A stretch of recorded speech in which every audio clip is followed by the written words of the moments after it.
Little Miss Recap contains adult language. Little Miss Recap is intended for entertainment purposes only.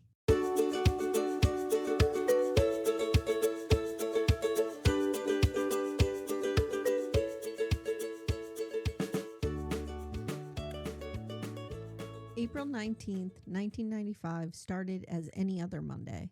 Across Oklahoma, residents woke up and did what they needed to start their day, their week. Parents woke sleeping children, passed them off to waiting teachers as schools sprang to life. Storefronts prepared for the morning rush as workers flicked a switch and illuminated the neon open signs. But that morning proved to be anything other than ordinary. At exactly 9:02 a.m., a blast that some described as a thunderous roar ripped through the Alfred P. Marr building in downtown Oklahoma City. The 5,000-pound bomb that caused the blast originated from a rental truck parked in front of the federal building, a rental truck parked there by Timothy McVeigh. Did the 27-year-old Gulf War veteran understand the magnitude of what he was about to do as he parked the yellow Ryder rental truck in a drop-off zone, lit the time-delayed fuses, climbed from the truck, shut and locked the door, and walked away to his getaway car, a 1977 Mercury Marquis parked only blocks away? Did he realize this would be the single largest terror attack on American soil until 9/11? That this would be an event so big it would rattle the FBI for decades? He was counting on it. But what McVeigh was not counting on was the spirit of the city, the determination of Oklahomans to heal together and move forward. The 2025 Netflix documentary, Oklahoma City Bombing: American Terror, provides an intimate account of the events of that morning as told through the lens of survivors, first responders, and law enforcement agents. It's a story of radicalization and of terror, but ultimately this is a story of hope, resilience, and what some call the Oklahoma Standard, the way a city and a state can come together to care for those in the community who need help. For this documentary, I reached out to one of my favorite, full disclosure, probably one of the only Oklahomans I know, Matt Marr of Reality Gaze, to help me talk about this documentary. I will warn you that we do touch on politics here because it is part of the story, and we talk a lot about guns and gun control. So if any of that stuff is something you don't want to hear, I suggest skipping this episode. I want to thank Matt. We had a great conversation.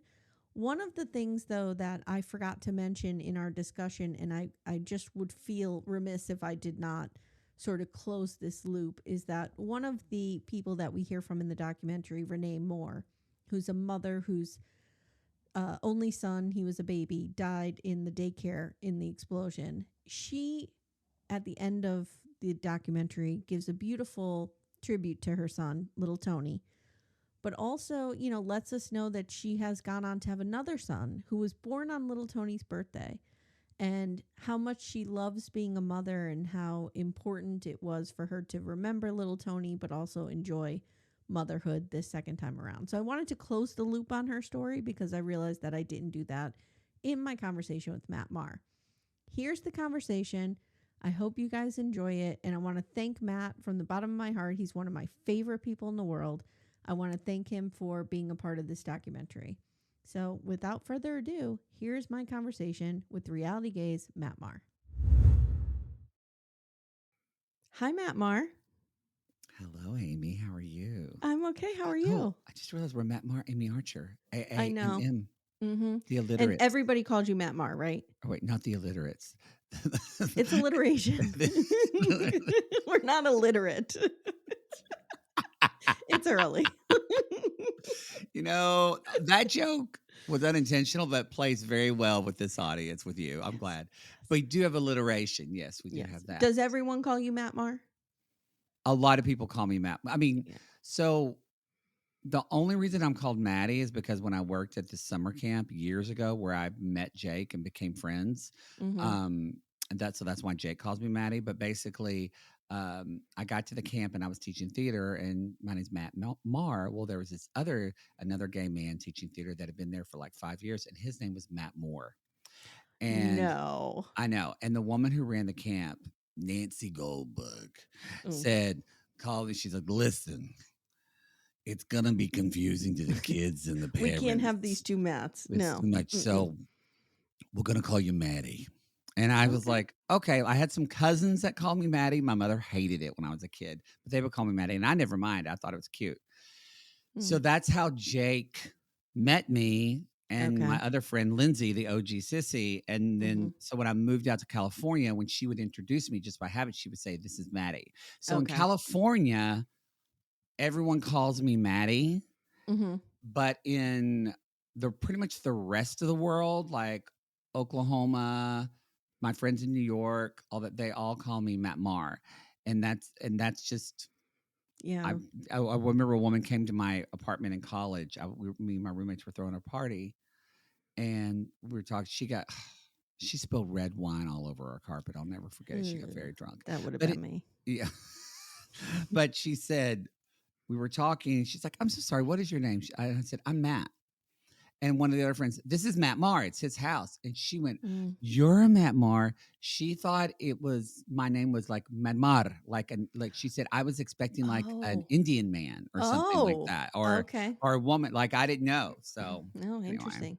I don't know where she. Everyone calls me, well, you have the inner circle. So the inner circle, I'm AIM, like to my family. Oh, Hey, okay, AIM, cute, you know, cute, cute. or Amy.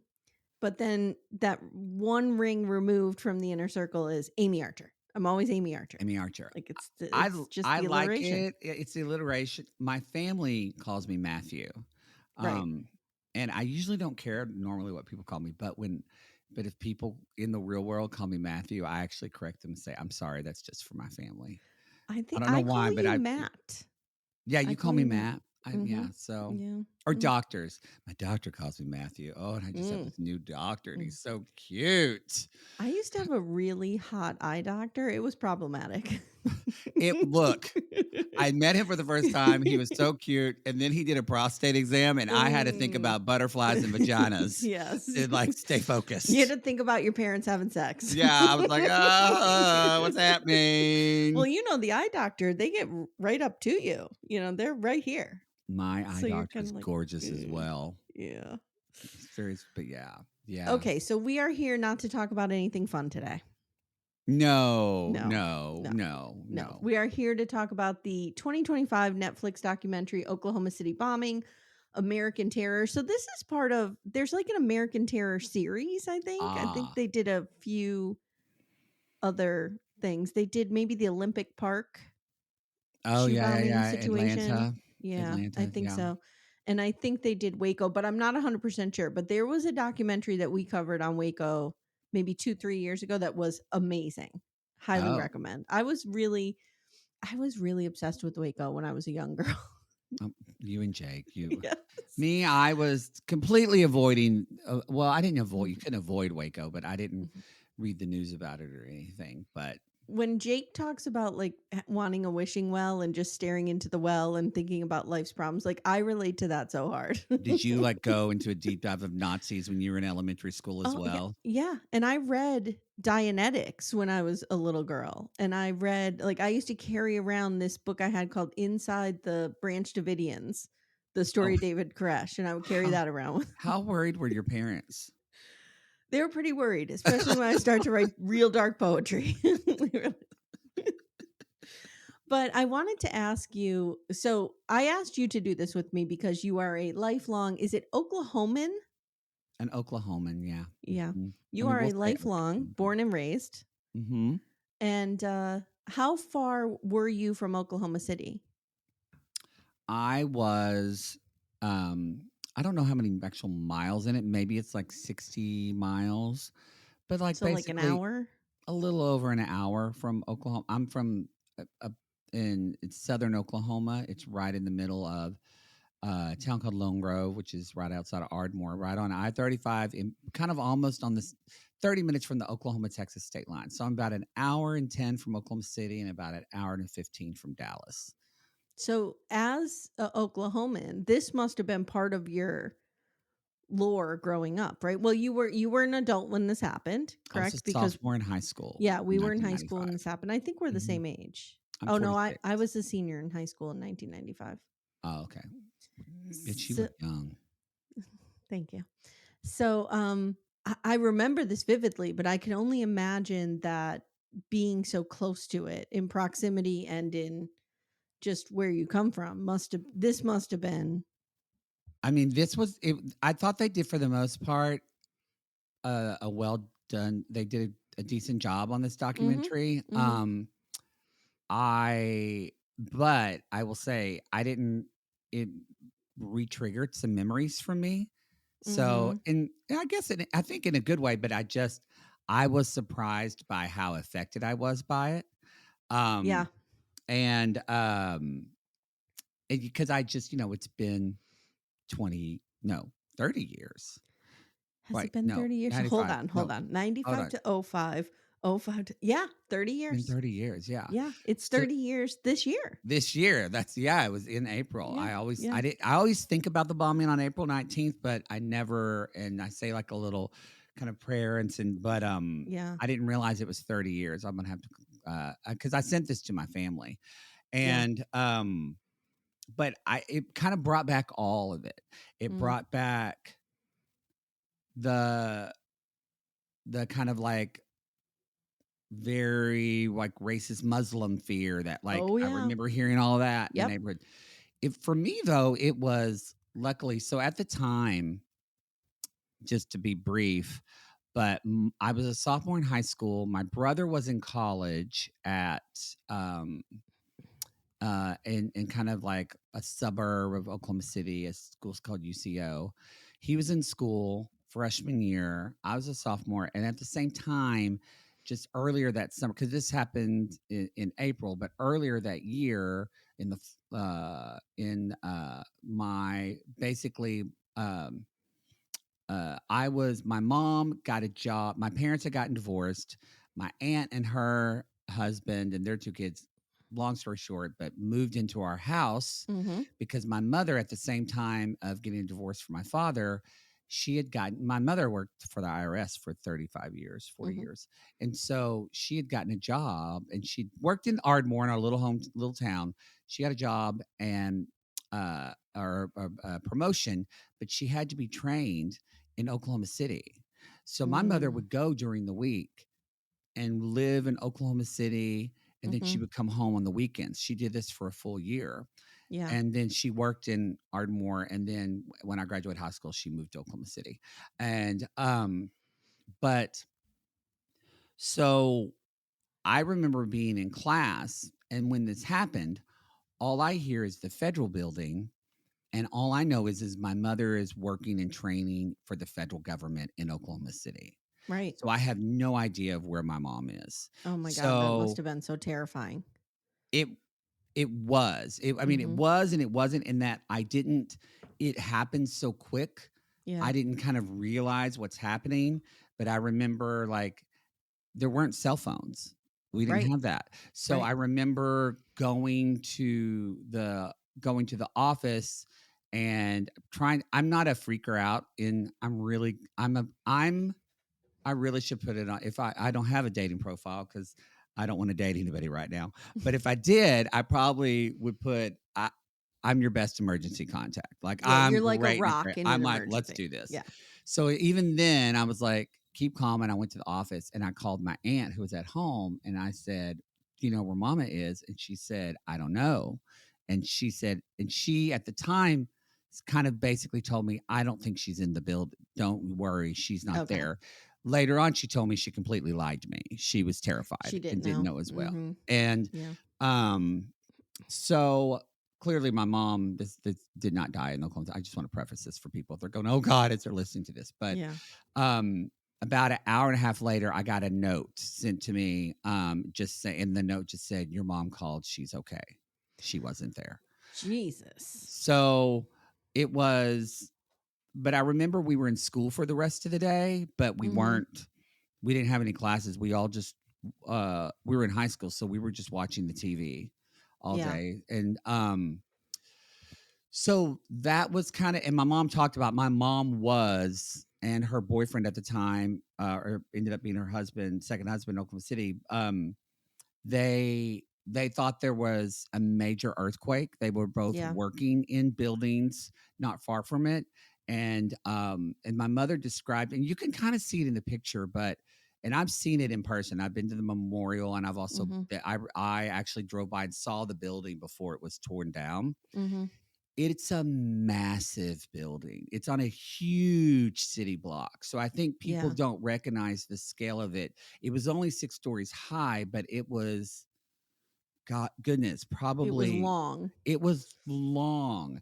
And so to see a chunk taken out of the building like that, um, so Well, anyway, that's yeah, it was, something that is surprising to me is just, I grew up, I'm 2 hours from New York City. So like we had the first World Trade Center car bomb, yeah, around this mhm, time. yeah, And so like what is always amazing to me with the Oklahoma City bombing is the magnitude of that bomb because yeah. it took half the building off, I mean, like they the could do, front yeah, half. they could do a documentary just about the people that were injured in the buildings that were destroyed outside of in the perimeter of the building. Yeah. Um, it, yeah, so it was, so I was glad to know that my mother was okay. It was odd. What reminded me though in watching this documentary, first of all, Robin Marsh, news anchor, is an Oklahoma legend. Really? Oh yes, we She love was Robin great. Marsh. She was Yes. great. She's like, Uh, "I was wearing a green shirt." Like, she yeah. remembers what she was wearing and I follow her on Instagram. She yeah. paints now for charity. I love her. Okay. Okay. Anyway, but I it reminded me though that night. Do you know when they were showing the footage that night and they were talking about the rain and they showed Yeah. like the state of Oklahoma Yeah. where the tornado warnings were? We were in the bathtub. It was where I lived. So I remember though thinking like kind of feeling like the world was ending. Yeah. Like I Yeah. just felt like attacked after that. And it was Yeah. so, and my mother, my mother, so luckily, again, this is back in the day before cell phones. So this happened on the 19th. Well, it was on a Monday. And Mhm. so the way it worked out is my mother and like 5 other women, this is before the days of direct deposit. So they would get paid on the 1st and the 15th. And then Mhm. they would all wait till the Monday after and they would go to the bank at 9 a.m., which was in the bottom of the Murrow building. So my Mm. mother was going with all these women. They were going to be there at 9 a.m. to cash their checks and put them in their Oh my accounts. god. And one woman had to do something with her kids' school, and another woman was sick. And they said, "We'll just do it this afternoon." So Isn't my that mother, something? so it's interesting, and I think almost everybody in Oklahoma has this type of story the way New Yorkers have With about the 9/11, World Trade yeah. with 9/11, Mhm. because Oklahoma is a smaller state, and these were, 168 people in this small state. That's a lot of Yeah. connections people Oh, have. yeah. Yeah. It's so it was very uh it was, I think for Oklahomans, um it was triggering when the World Trade Center happened. Oh, I bet. Like, because I remember when it happened, I was in class, I was in college, but Mhm. it brought back all those kind of same feelings because I know what it's, and it worked out. But I like the woman who's wanting to know if they're finding her baby. I know what that's like, wondering if my mom is in this Yes. thing.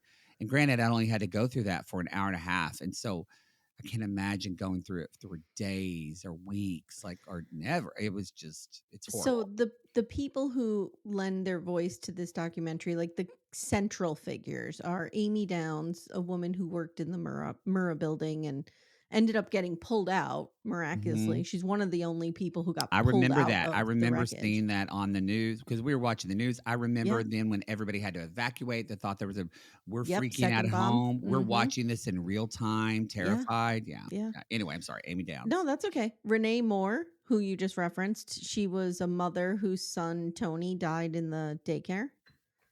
Hmm. Robin Marsh, Oklahoman legend, apparently. Yes. Yes. Carl Spengler, his story was fascinating It to me. was. He was Yeah. the It really University was. of Oklahoma third-year resident in emergency medicine and trauma. Hmm. Ugh. And then our friend Bob Ricks from the Waco story. He's here again, and Oh, okay. he He is was in the Wake. Okay. FBI special agent in charge. Yeah. Yeah. So, the documentary I kind of want to just talk about after the bombing, if that makes sense, Yeah, because the first 20 minutes is so hard to watch. it was I hard to don't watch. feel like I have a lot of commentary on it. It's like an experience. Like you Yeah. just need to sit there and watch it. Mhm. Do you know what I mean? Yeah. It's intense. I think it's really well done. It's respectful in my opinion. Mhm. I really thought it was interesting. So the response to it is, as you can imagine, just total chaos. And one of the narratives that emerges is this narrative from Carl Spangler, who is the doctor. He, like many people did on 9/11, he runs towards the building. You know, he's at lunch or breakfast Mhm. with a buddy, and they're knocked off their seats. The blast is so strong. Yeah, He yeah, runs towards the building, and he just he really tugged at my heartstrings, because I don't think we talk enough in this country about what first responders have to deal with on a yeah, daily basis. And this mm, guy was on site and he was making life and death determinations for people. And yeah, he talks about this young girl that came to him, and he said she had, in his opinion, she had catastrophic head trauma. And he did not think that, because another thing was they didn't have a lot of room or ways to get people to the hospital for this emergency care, so they had to pick and choose who yeah, went and who could kind of stay. And he sent her to the makeshift morgue, and yeah, because he knew she was going to stop breathing. And he's like, at the end of the documentary, he's like, that still haunts me to this yeah, day, yeah, that I had to make that call. And he chose to send the other victim, who was an older woman who didn't have the severe head trauma.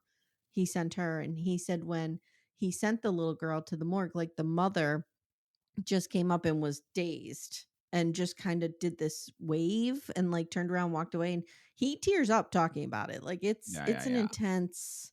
That was to me that he said that the mother couldn't even walk over to see. She just saw her child and waved goodbye at her child.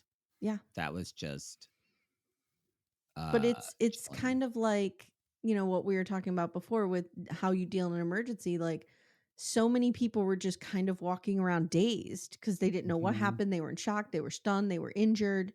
Mhm. But first responders don't have that luxury. Like, they've got to be there and they've got to be making these decisions. And Mhm. I don't know, I just really felt for him in that Oh, moment. I think, yeah, it would yeah, I think he and the mother were the two like the two figures that really tore at my heart. yeah, me too. Little Miss Recap will return in a moment. For ad-free episodes, visit littlemissrecap.com/support. So we get into this whole thing with Bob Ricks. He's talking about like responding to this as a criminal investigation. So he gets there and he's got to another emergency responder situation. You got to get there, you got to preserve evidence, you got to set up a crime scene, you got to do all that stuff while everybody's screaming, running around, hurting. Like, it's just total chaos. And he says they're trying to save as many people as they can who pour out of the building. You have mothers screaming, running towards the building. Like, they have Mhm. actual footage, guys. I highly recommend watching it if you can handle it. Like, if this is something of interest to you, it's really, you have to see it. I remember I remember a teacher turned it off. We were watching the news and like you could hear in the news reporter, you could hear people Yeah. calling out. Yeah. And I remember my teacher started crying and turned it off. And she said, we're not going to, she said a prayer in class. And yeah, I will tell you, I still can't watch anything about 9/11. Like, it's too fresh. There was a really good documentary. yeah, go ahead. There was a really good documentary a few years ago that focused on the plane that the Mm-hmm. passengers took down, Mm-hmm. and it featured like all their voicemails calling their loved ones to. I'm like, nope, nope, can't. Like, I just can't do it yet. I'm not there. This is the first thing I haven't watched anything 9/11 either, Yeah. honestly.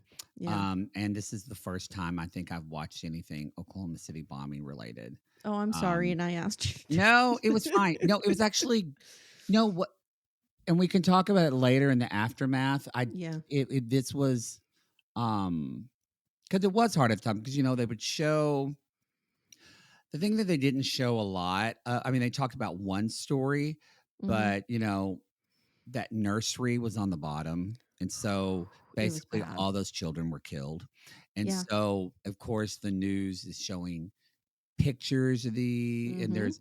and there was a specific one, I don't even remember her name, I just remember her child was this very bright redheaded child, and she was a redheaded woman, and this was my mom's friend, that she knew. Mm. So, like, my mom knew she knew like 4 or 5 people who survived, some had a child that died, and then she knew like 10 people that had died. Ugh, So, Jesus. it was just, so it again, she wasn't there, but it felt personal, but you so I think about anyway, I haven't watched anything since that just because it was, Yeah. It's hard. uh I do think though what I appreciated about this is, uh Oklahoma's a different state than when I grew up in it. Mhm. And it's a much more not to it, not it's not I don't mean to jump into politics more. I don't mean it this word in this way, but it was a less radicalized state when I grew up in it. Mhm. Um and because I think people being me, being, shitting glitter gay and Mhm. theater. They were like, "Oh God, I bet it was so hard for you to be in Oklahoma." And I'm like, it actually wasn't. Actually, Yeah. like I had a community that supported me. Mhm. My parents loved me. I got to do what I wanted to do. Yeah, there were I definitely felt othered, but that was. But for the I wasn't really bullied.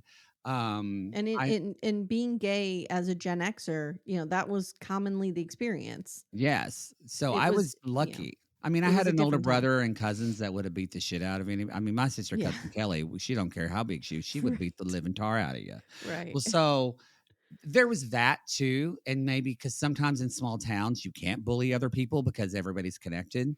Mhm. Um, but anyway, this helped me recognize that like guns weren't really a thing when I grew up. Oh, we're gonna get to the So a guns. that's why I Mhm. appreciated this documentary was to Yep. see kind of I think I look back and I'm like, "Oh, I think this was part of the radicalization of Oklahoma." Yes. Actually, we'll talk about it later, but it to me, these three events are connected. Agreed. Waco, this, even Ruby Ridge, I would say 4 events, and Columbine. They're all connected for They're me all because they connected. all happened kind of around the same pocket of Mhm. time, and they all Mhm. kind of, changed, I think, the political landscape in this country in a different way. Mhm. So, okay, so an hour and 20 minutes after the bombing, Charlie Hanger, just your average Oklahoma highway patrolman, Mhm. he is told to stay on his regular routine patrol while everyone else is heading down to Oklahoma City. And he pulls over a guy in an old yellow Mercury with no license plate. And the guy driving was tall, slender, military haircut. And this was interesting because he had a gun on him. Charlie runs a background check. The guy's clean, like everything's fine, but the gun was loaded, and that was an offense that he could take him to jail for. I don't know if that's illegal I was now. gonna say, I meant to ask my brother about it. He's a volunteer sheriff. I don't think that is illegal now. Right. I would imagine that Oklahoma City probably has concealed weapons. You could probably have a concealed weapon, I think. I know that, and it's not an open carry state, I don't think. I should know this. But my brother walks around with a gun all the time. So, I mean, it's not, it's, Oklahoma is generally considered an open carry state, allowing individuals to carry firearms openly without a permit as long as they are not violating other laws. yeah, it was in 2019 that it repealed the requirement that people need a license and a background check to get Yeah. firearms. Yeah. So, yeah. So, So, thank God for that law. At the time of this, yeah. we might have never found this guy. Yeah. So, Although I they think he they was kind of dumb in some ways and would have gotten caught. yeah, I mean, dude, if like just the basic, The car with didn't a have a tag. license Yeah. plate. Yeah. Come on. So, he's taken into custody. I wrote because gun laws. Thank you. Mm-hmm. And he's taken into the county jail, and it's Timothy McVeigh. And while he's in the jail, I just imagine in my mind like this Mayberry type situation with the jail right there and somebody at the Mm-hmm. desk. Mm-hmm. He's watching the Oklahoma City bombing on TV. Yeah. It's wild. That's wild. Now they start to try to figure out what happened. At first, they thought maybe it was a gas leak. Then they determined it was a bomb, a very powerful bomb. And we meet Lee Hancock. She's from Dallas Morning News. And she says, people really thought it was a terrorist attack. And when they say terrorist attack at this time, they're talking about brown people, brown Yes. people from outside the United States coming into the United States and doing something. Yes. Yes. Yeah. So Yeah. Yeah. this is where we get into the Middle Eastern men as suspects. A million people are calling.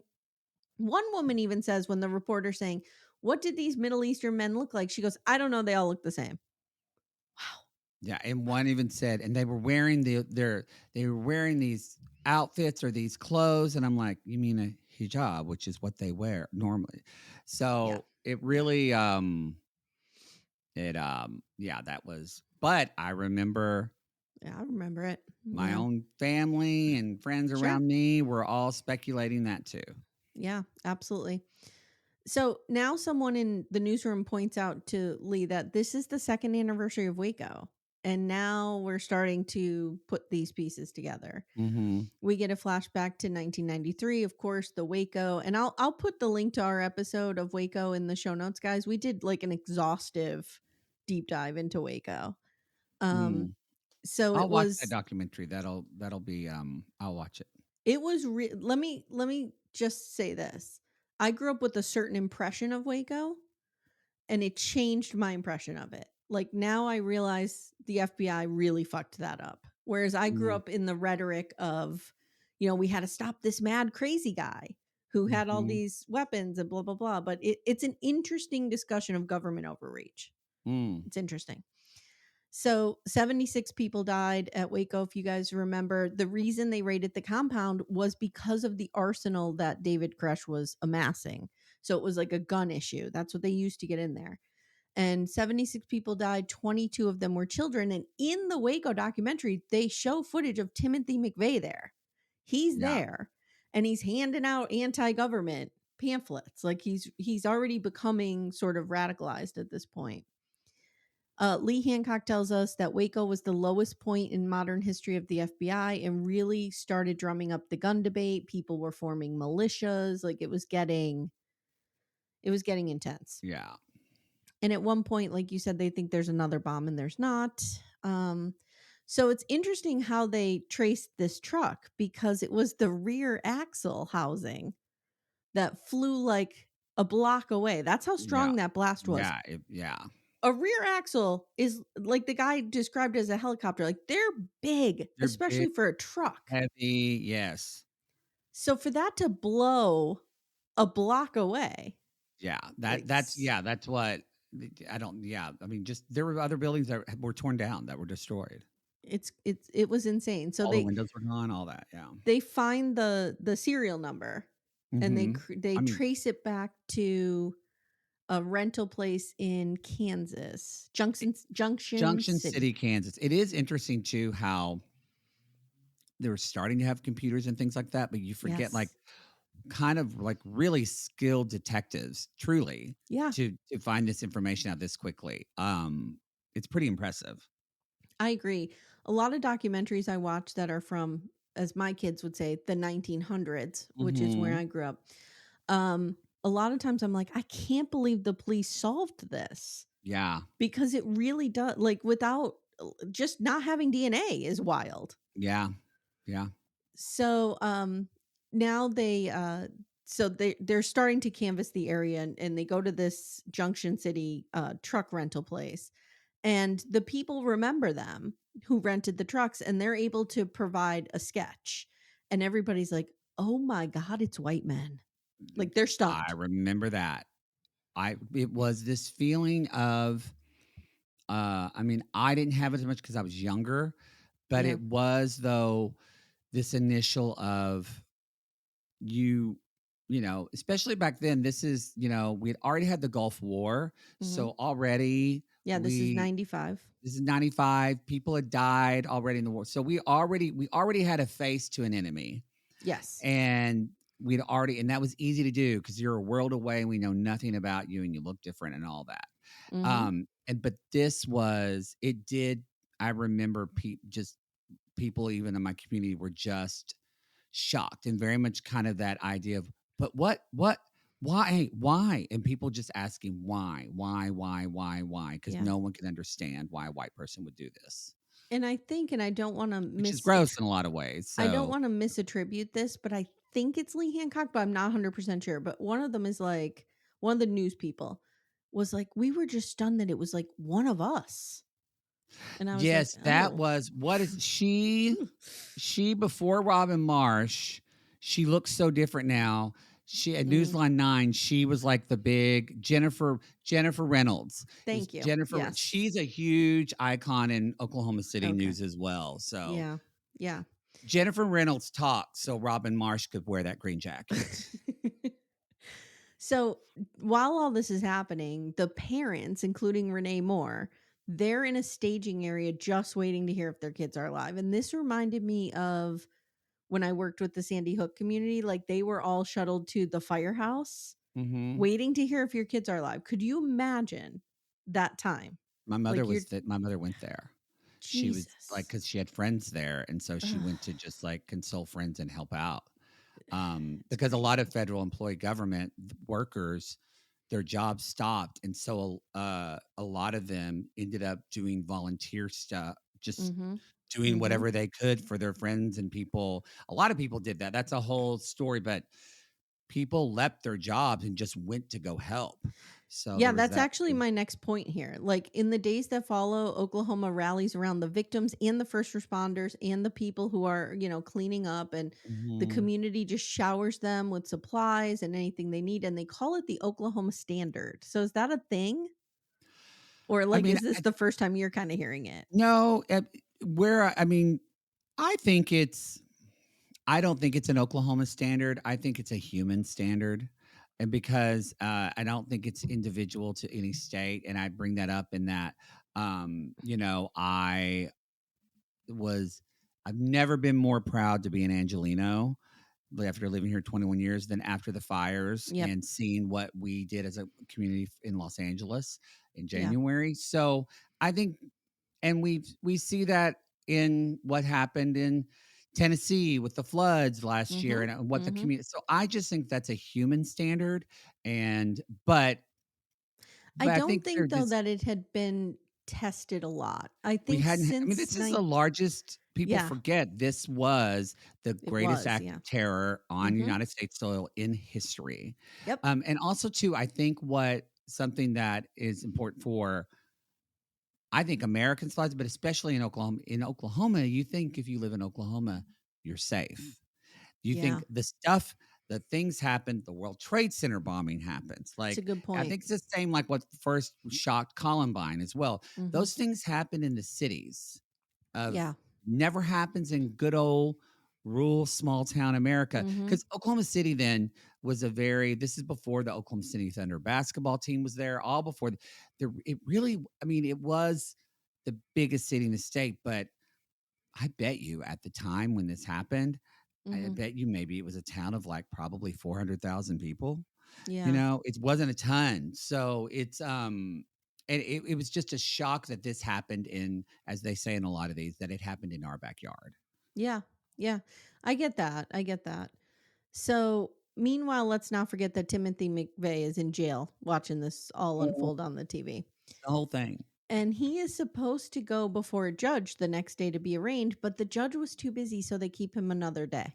I mean, just well, as we say back home, it was Jesus wanted him called. Yeah. Yeah. Or what, Yeah. but Yep. th- thank you for the odds. Yeah. So the sketch is disseminated around the community, and the police are canvassing everywhere, and they come across this Dreamland hotel where the owner recognizes them, and they're able to get real leads here, and this is where they find that Timothy McVeigh used his real name to rent a hotel room. I mean, okay. Again, I think the guy would have been caught eventually anyway because Yeah. he he was not a smart He man. was not too smart. No. So they search now they need this is what you were talking about the computers and stuff. They need to search the database to see if he's ever been arrested. We know he didn't have a record because they did the the Yeah. traffic check. But now we need to see if he's ever been arrested. And they have And to now do it by these big tapes, if you were one by under one. 35 years old, especially 30, you were confused by this Yes. because you don't know what, but that Guys, is, yeah, we did our best, and all you need to know is electronics of any sort were just really big in the 80s and 90s. it was. Everything was huge. I think my sophomore year was the first time I took a computer class, like Yeah. computer science. And even then, remember thinking, okay, these are cool, but I think you'll just use it for like special things. Yeah. If Yeah. you want to type and write a paper or something.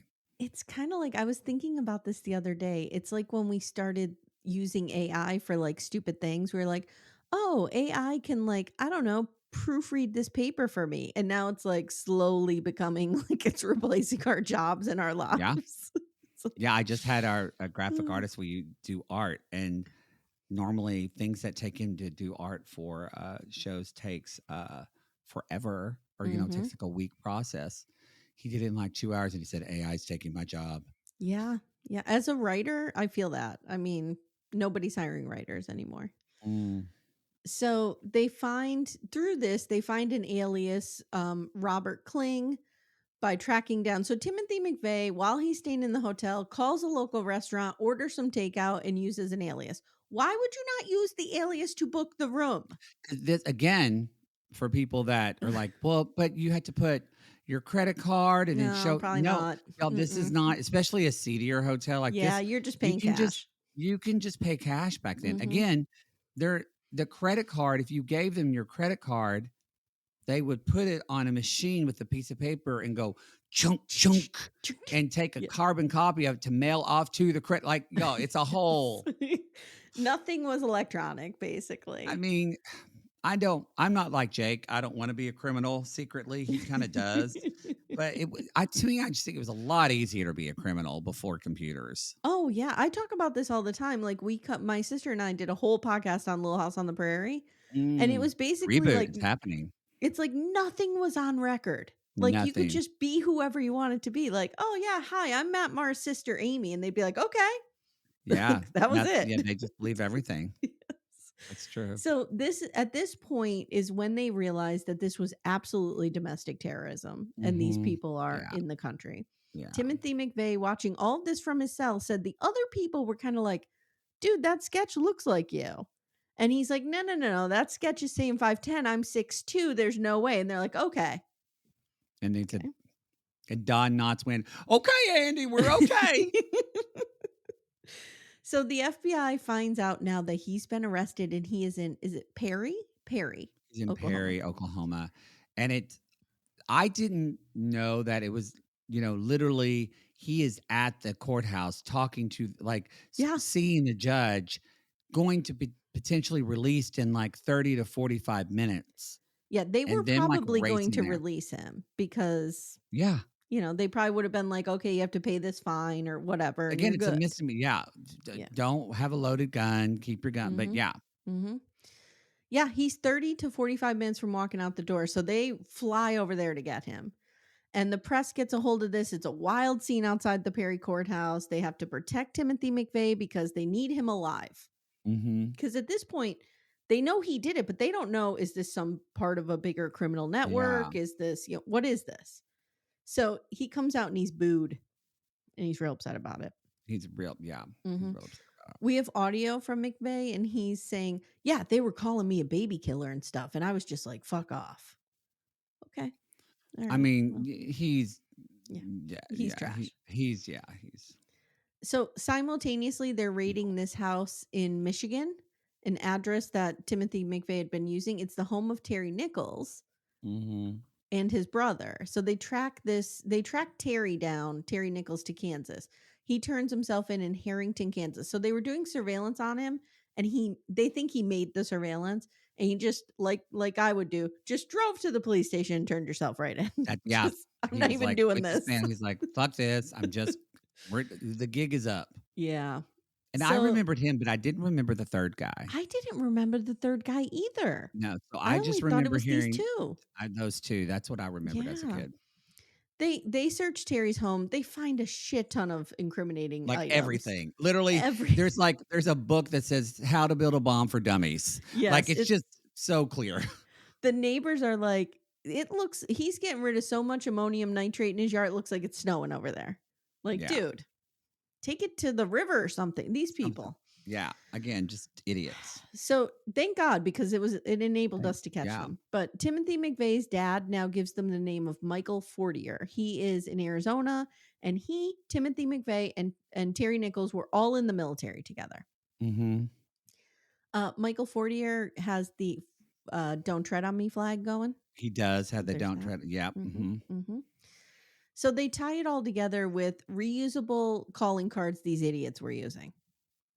So Again, if you're under the age of 30, you're like, wait, what? Y'all, we had to buy these prepaid cards. That's how you would call people back. yeah, if you were calling long distance, it was expensive. People probably don't even know. My kids probably don't even know what long distance means. No, they probably don't. My No, gram would always call it out of town. I have to make an out of town call. they don't remember that AT&T commercial with Whitney Houston singing. No, no, they don't. No, they Oh, don't. mm-hmm. So they realized it was a small group, and it was really kind of only contained to them, and it was, pretty premeditated planning here. Mm-hmm. Little Miss Recap will return in a moment. For ad-free episodes, visit littlemissrecap.com/support. Now, regrettably, they have to give Fortier a deal to cooperate, and he gives them a ton of evidence and information against McVeigh and Nichols. And they're really frustrated because they said he knew this was going to happen, and one phone call could have stopped it, Mm-hmm. but he didn't do it. Now they have to give this guy a deal. Yeah. All right, now comes the why. So we got the who, what, now the Mm-hmm. why. Okay. Reporter from Buffalo, Lou Michelle, is somebody who was able to interview Timothy McVeigh while he was in prison. Matt, Timothy McVeigh was bullied. He was bullied. He was bullied. He was bullied. Yeah. He Mm-hmm. I mean, you kind of isn't it interesting watching a lot of these? I don't think you just hope, but you expect, oh, it's going to be a different story than the same old story that we've I know. heard. But I what know. we find is this is all such a commonality with these people that fit the profile that do school shootings and all that kind of stuff. It's all the same. Yeah, he felt, and I'm not trying to excuse what he did in any way, but this is somebody who grew up feeling like they didn't have a voice, they weren't seen, they weren't heard, and unfortunately, they found their voice for evil, essentially. I hate to reduce it down to that, but Well, and they felt weak. yeah. And so they then jumped into the narrative, which is, I think, a very mainstream negative narrative in our country of to be a man means you need to have guns, and that's what makes you strong. And it goes into a lot. You could go in, even the Call of Duty video, even all the video games and the culture and everything is so. And now that we say you killed it or you nailed it, or these words we use to support and build up men, it's all connected to me. Do you remember, I don't know if you remember how much you remember around Columbine, but I remember in the days after Columbine happened, they were like, oh, well, they were playing the Doom video game. Remember that? Oh, yeah. And that was they were trying to blame that. And people at the time were like, I think, rightfully so, saying, no, this is a bigger picture. It's not one thing. It's some kind of cultural shift was happening. And I think, this was the period when it was happening, and we're on the other side of it now, and it's not good. It's not good. No, no. So, Michelle is saying that Timothy McVeigh had no meaningful relationships with women. He sold his comic books for guns. So this is a really interesting thing. It's a simple example, and again, it's probably reductive, but to me, that is such a metaphor of this kid selling his comic books for guns. Yeah. Because I thought that too. When we were growing up and much younger, that's what you did if you were picked on, or if you were quote unquote nerd, or you didn't fit in. I know that was for me. Books were my salvation for that, or the arts in some way. And here's somebody who's trading that for guns. Yeah. I don't know. It's just ugh. So He serves in the first Gulf War. He even got a Bronze Star. And then after the war, he was sort of a lost soul. He was just like bouncing around the country, kind of looking for his place to fit in. And he started to get into fundamental rights, gun rights. And here's another thing, he starts listening to right wing radio shows, Yeah. which, I mean, that was a thing in the 90s too, that just Rush. happened. We didn't have that. Yeah. My aunt who lived with us, her husband, he fucking loved Rush Limbaugh. Loved him. Yeah. And it was sort of, you know, we always had people who would, try to radicalize whatever, but you never saw it like you did in the 90s, especially with Rush Limbaugh. Like these people who just had this open platform and through syndication were able to, go in the ear holes of a million people. And they're saying, like, the government's coming for your guns. They're coming to take them. It's bad. Mm-hmm. Like they're just pumping this out. And today we're at the extreme of that, Mm-hmm. where you're hearing it from trusted leaders, putting Yeah. that in Yeah. Yeah. quotes. Oh, yeah. Mm-hmm. It's crazy. So he's becoming radicalized, He's becoming essentially. radicalized. Yeah. And he reads the Turner Diaries, which is a pretty much it's a book that's written by like a white supremacist. It's a bad book, guys. It's a Bible for right wing I'm sure. Have you heard of it extremists. And already? yeah, it's real bad. Timothy McVeigh is also really affected by Waco.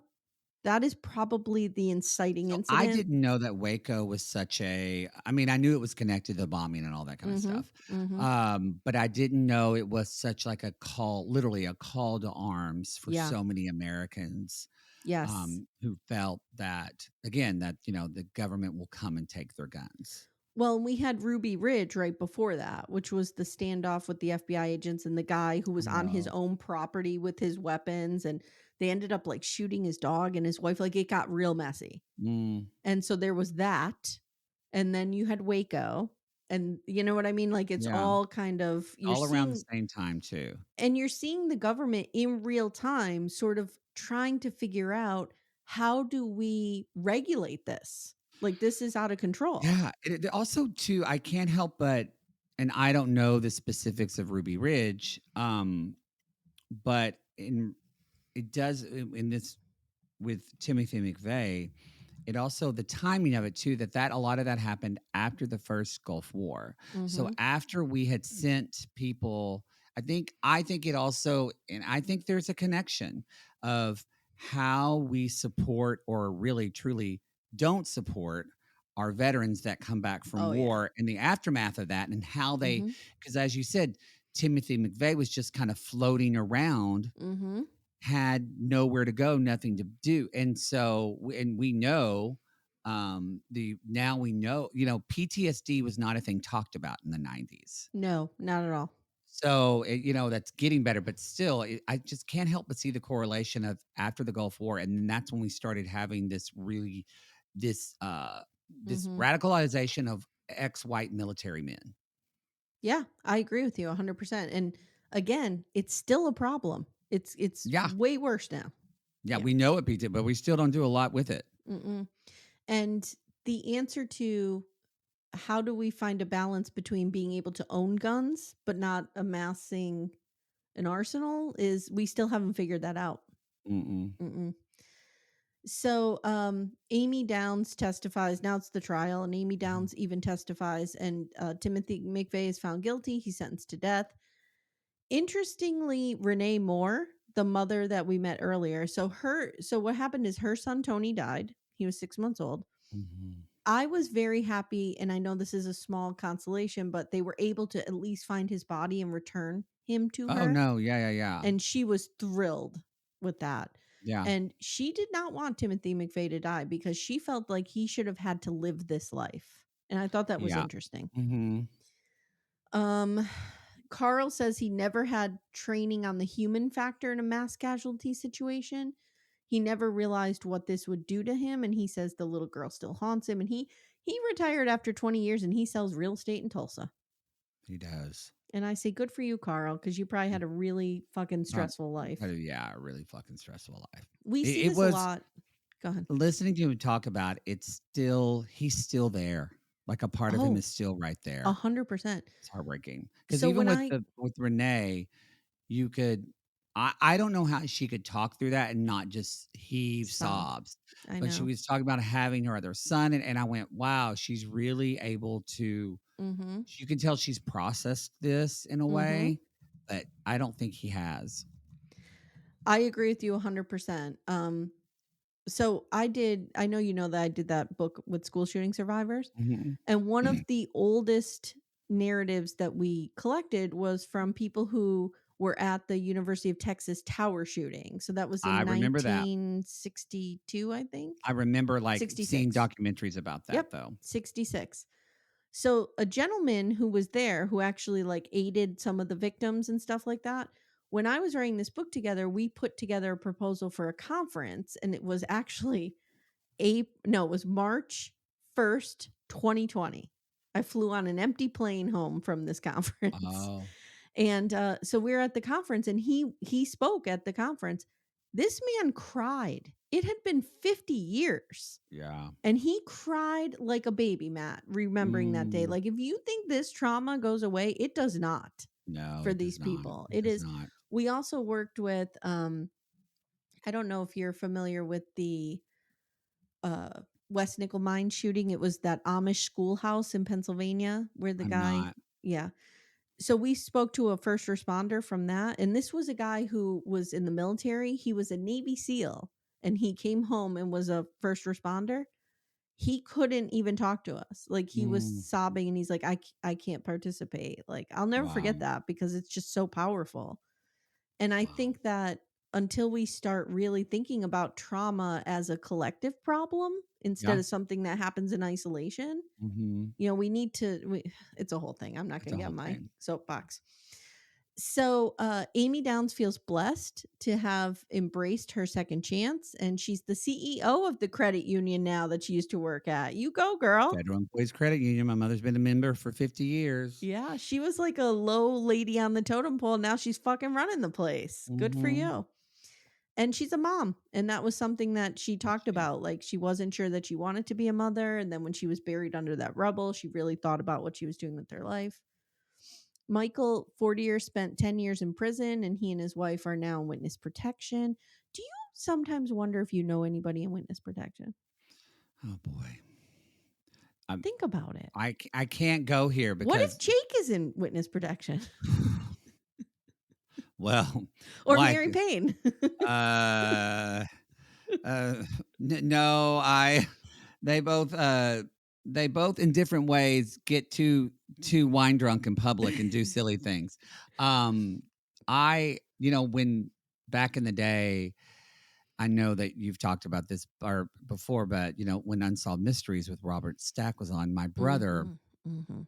my mother finally told my brother, she said, you can't watch this show anymore because my brother would always think somebody was our neighbor. And Mm, then he would go and like try to watch them. It like okay. He was he would get solving a crimes. which he ended up being, he doesn't do it anymore, but he was volunteer sheriff for about 5 years. So I think that's always been somewhat of a passion for him. Yeah.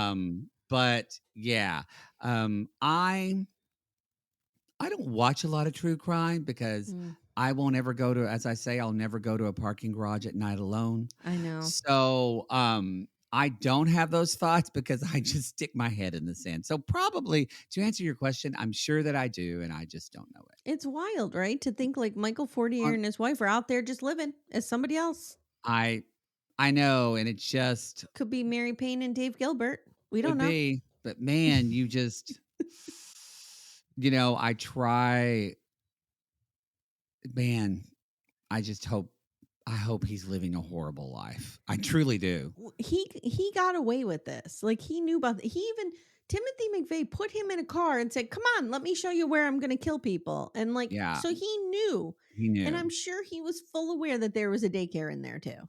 Yeah. Yeah, yeah, I'm yeah. sure. So Terry Nichols was convicted of 161 counts of murder and is serving life without parole at the federal supermax prison in Colorado. And Timothy McVeigh was executed in 2001. I remember when he was executed.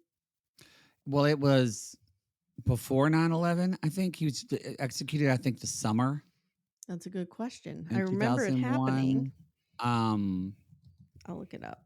but but no, I remember Yeah, it was June 11th. people celebrating. I was in college at the time, but I remember people in Oklahoma talking about it. So, because I come from a place that they read the Bible and an eye for an eye. So Yeah. that's what Yeah. they believe. It's hard for me. I always am like, I don't believe in the death penalty. I don't, whatever. But then Hmm. I think if I'm a parent and something happens to my child, you know how you say you have a little bit of that's the Marr way. I got a little Hmm. bit of that in me. I'm like, Yeah, I feel the same way too.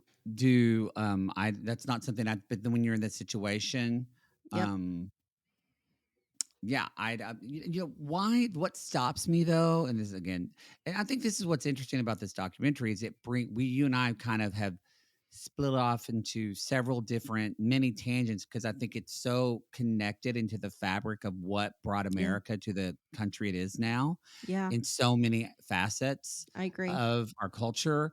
But for me, with the death penalty, I um I like I want them to go to jail. Now, if someone beats the shit out of them in jail and they die from those things, that doesn't bother me. But I always feel like, what is the person, the man or the one or the human that is the person administering the shot?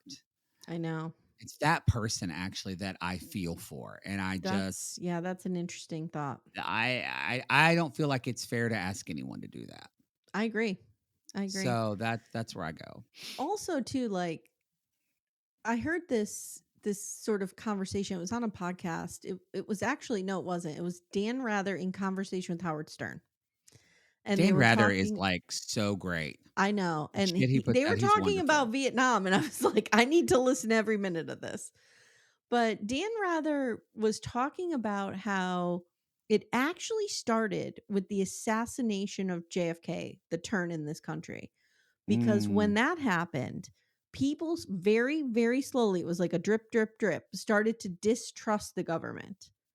And I ah, think after that's a that, good point. then you had 68, which was, a nightmare. Mhm. And then you go into the Vietnam stuff. Like it just built and built and And built and really, Reagan built. was so popular because he ran on an anti-government platform. Yeah.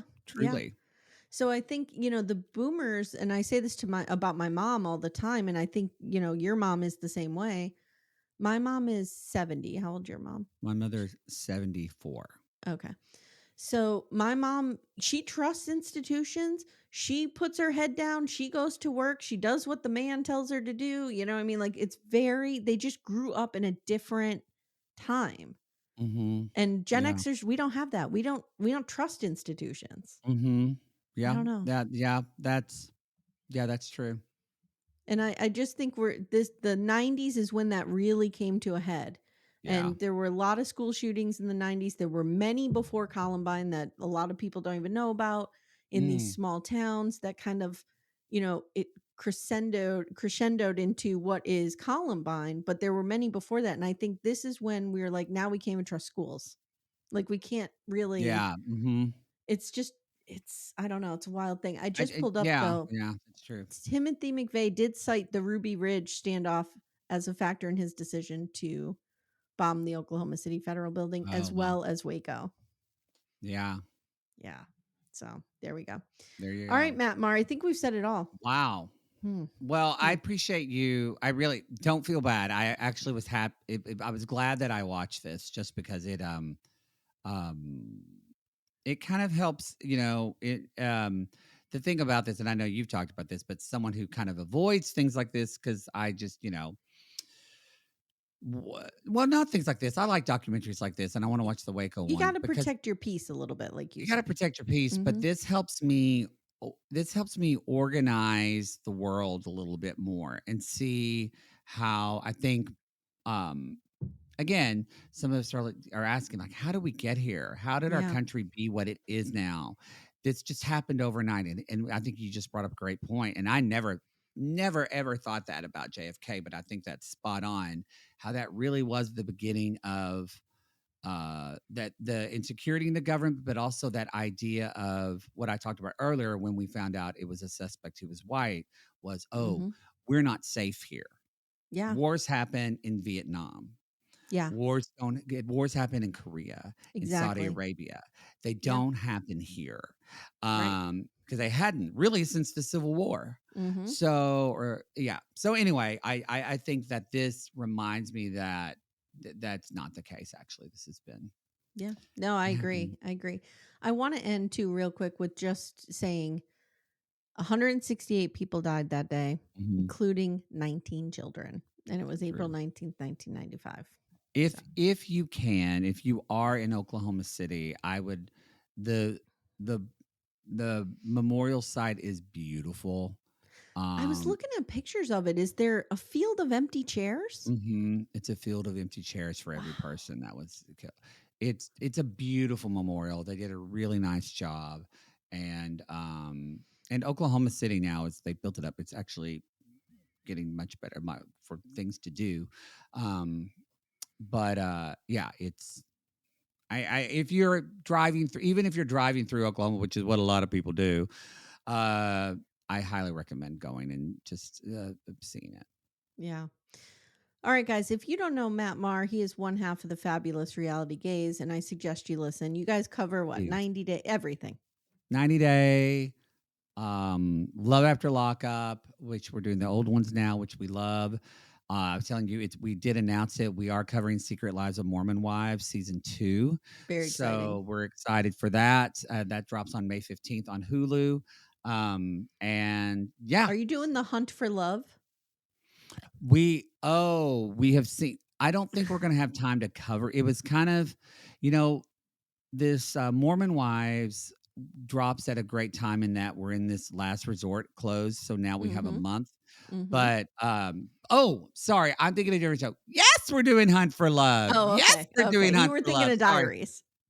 No, we're doing Diaries now because we don't have anything else. Yeah. But But you're no, going to do the hunt for I love. was It looks thinking so of good. yeah, oh, yes, we're doing Hunt for Love. Yes. I'm still used to that show. I still call it, because of Kim from Cray Cray, I still call it Mexican fuck house. Mexican Fuck House. So Hunt for Love, which is not a great name, No. it's not stuck in my head yet. Yeah. So Yeah. because we actually heard, I mean, I think I've known about this for like 7 months, but we Oh, couldn't yeah. say anything about it. Oh, yeah.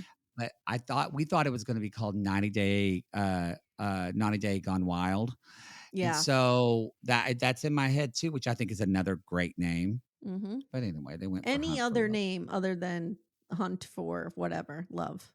I Stupid. did notice they are gearing up because I've watched Diaries for this week, and we are getting they're catching us up on Yennefer Oh, and God. Okay. Tim and all this shit.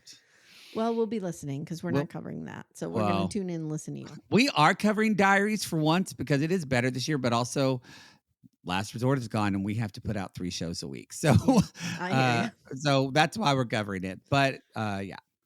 All right. And Anyway, you're at thank you for Reality having me. Gaze on everything. RealityGaze.com. You can follow us on, I think our Instagram's Reality Gaze Podcast, and TikTok is Reality Gaze Pod. And you can follow me at the Matt Marr, 2 T's, 2 R's.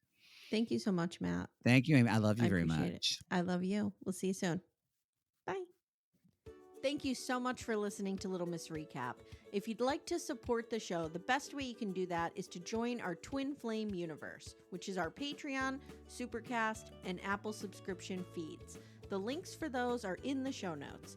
You get ad-free episodes and a ton of bonus content.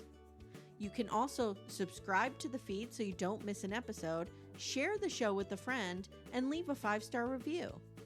To contact the show, please email me directly at amy@littlemissrecap.com or join our Facebook group Backdoor Friends. Thank you so much for listening, and we'll see you next time.